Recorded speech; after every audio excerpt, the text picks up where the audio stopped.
The Palace of Versailles was a glittering dream on the outside, but a revolting nightmare up close. Here's the truth that no one tells you. If you stood in front of the Palace of Versailles today, you'd probably be amazed. It's stunning. Massive fountains, golden gates, fancy gardens, rooms full of mirrors and marble. Everything screams wealth, power, and glory. But if you could travel back in time to the 1600s, if you walked through the same halls while King Louis XIV was alive, you wouldn't be able to breathe, because Versailles stank. It didn't just smell bad, it was disgusting. The air was filled with the stench of human waste, rotting food, sweaty nobles, wet fur, perfume so strong it burned your nose, and things were too polite to name. This wasn't just a slight problem, this was one of the dirtiest, smelliest, most unsanitary royal palaces in all of Europe. And today, we're going to uncover the truth about Versailles that history books tend to leave out. The shocking truth about bathing: almost no one did it. Let's start with something that might blow your mind. In the 1600s, people thought bathing in hot water was dangerous. Yes, dangerous. According to historian Jules Harper, many people believed that hot water weakened your body, opened your pores too much, and let in sickness. So instead of relaxing in warm tubs, people just wiped themselves off with cloths or splashed a little water here and there. Even the king, the mighty Louis XIV, known as the Sun King, barely bathed. Historians say that during his entire life, he may have only taken 2 full-body baths. Just 2. Now, to be fair, he didn't completely ignore hygiene. He washed his hands every morning. He sometimes wiped himself with alcohol-soaked towels, and he used perfume, lots and lots of perfume. But did he smell good? Probably not. Sitting next to him at dinner would have been a challenge, and this was totally normal.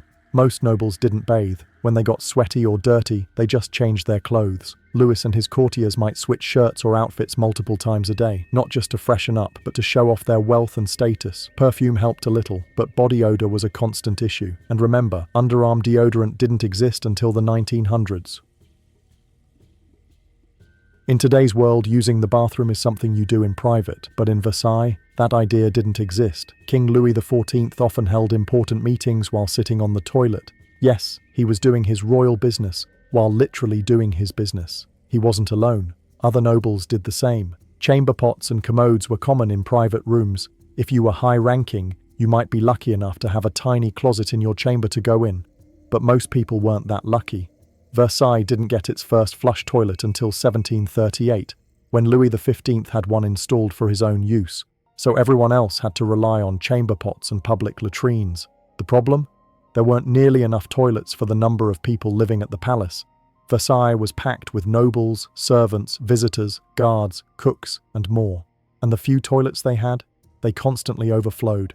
Sewage would leak through the walls, it seeped through the floors. It dripped into bedrooms, hallways, even kitchens.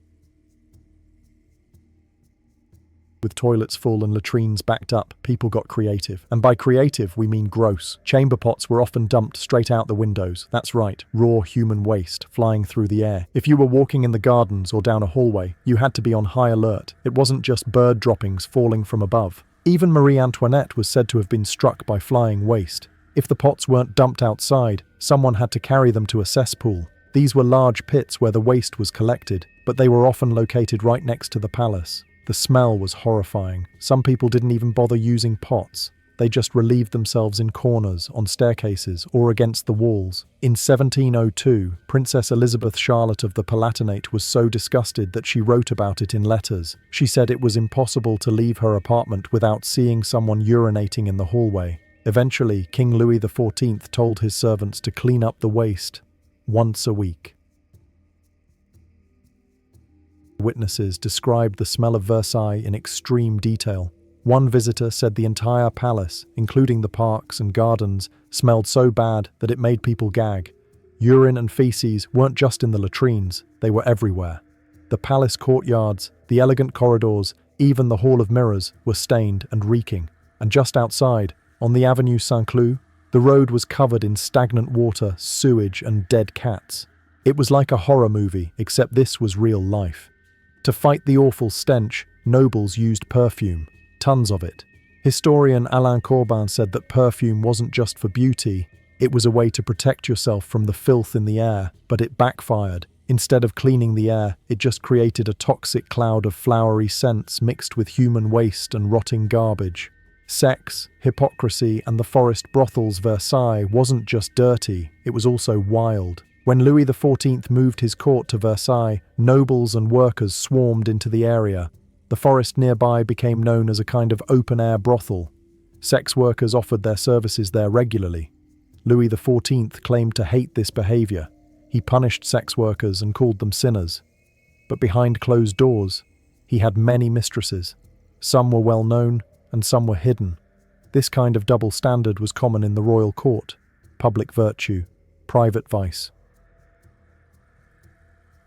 By the time he died, Louis XIV was completely toothless, but he wasn't the only one. In the 1600s and 1700s, sugar became popular among the rich. Fancy treats were everywhere, but so were cavities, infections, and rotting gums. People still cared about appearances, though. In a guidebook called The School of Venus, it was said that a beautiful woman should have even and very white teeth. So nobles used powders and mouth rinses to fake a healthy mouth. But inside, their teeth were often a disaster. And it wasn't just their mouths that suffered. The lack of hygiene in food preparation meant that many people at Versailles had intestinal parasites. Even the king. Louis XIV suffered from tapeworms multiple times. One time he passed a worm that was nearly 6 inches long. One of the most famous parts of Versailles fashion was the powdered wig. Why did everyone wear them? Partly to show off wealth, but also to cover up baldness and avoid lice. The wigs acted as a trap. Lice would infest the wig instead of the person's actual hair. Wigs could be boiled. Lice-infested hair, not so easy to clean. So many noblemen shaved their heads completely, then wore wigs. Women usually didn't shave, but they wore their own elaborate hairstyles and wigs too. Even the kitchens weren't safe from the palace's plumbing problems. On at least one occasion, sewage flooded Marie Antoinette's private kitchen. The food was spoiled. Everything had to be thrown away. Even when things seemed normal, hygiene in the kitchen was poor. Parasites and foodborne illness were common. No surprise, there was no running water, no food safety rules, and way too many people. Built on swampy ground, with nowhere for the waste to go. Why would anyone build a royal court in such a terrible location? Versailles was originally just a hunting lodge. It wasn't near flowing water that could carry waste away. In fact, it was built on shifting sand and marshland, a terrible spot for building a clean, functioning palace. But Louis XIV wanted to show his power. He wanted a symbol of control, wealth, and glory. So he stayed in Versailles permanently, unlike previous kings, who moved between palaces. That decision led to disaster. Thousands of people packed into one palace. No plumbing, no sanitation system, no escape. Cat people would have loved Versailles, but no one else would. With all the leftover food and filth, rats were everywhere, so naturally so were cats. Versailles was full of cats, both pets and feral hunters. They helped control rodents, but they added to the mess. Their droppings were everywhere, their dead bodies littered the streets. The stink just kept getting worse. Here's a strange twist. Some of the colours we know today came from Versailles. In 1775, Marie Antoinette wore a dress in a strange purplish-brown colour. Her husband joked that it looked like a flea, une puce. The colour became known as puce, and every woman at court wanted a gown in some version of it. Old flea, young flea, belly of the flea, and so on. Then, when their baby was born in 1781, they took it even further. The court invented a new colour, caca dauphin, literally, crown prince poop. It was a light brown colour, inspired by the royal baby's dirty diapers. Yes, really.